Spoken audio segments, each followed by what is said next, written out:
टॉवरवर चढून आंदोलन केलंय। मंत्रिमंडळामध्ये शिवेंद्रराजे भोसले यांची वर्णी लागावी यासाठी या होमगार्डनं अनोखं आंदोलन केलं। सदाशिव ढाकणे असं या टॉवरवर चढलेल्या होमगार्डचं नाव आहे। उदयनराजे भोसले आणि पोलिसांनी फोनवरून संवाद साधत होमगार्डची समजूत काढली आहे।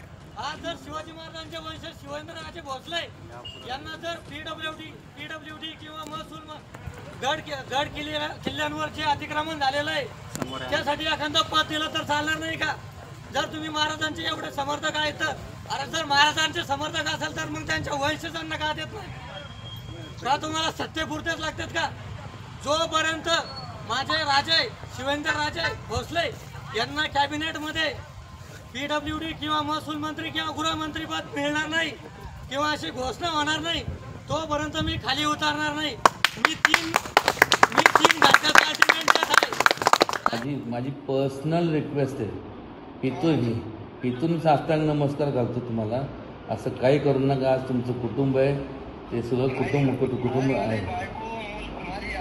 हो नाही तसं नाही। त्यांना मग कोण आहे पुढं मला सांगा, नाही वेळासारखं त्यांना त्यांनी कोणाकडे बघून जगायचं असं होत नाही ना। नाही माझी शपथ आहे तुम्हाला, तेवढं जे असेल ना तेवढं तुम्ही हे करा बसून।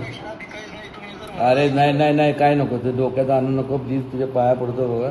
तसं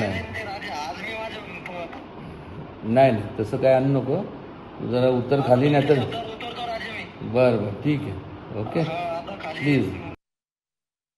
जोपर्यंत देवेंद्र फडणवीस साहेब, एकनाथ शिंदे साहेब आणि अजितदादा पवार साहेब तुम्ही प्रसार माध्यमावर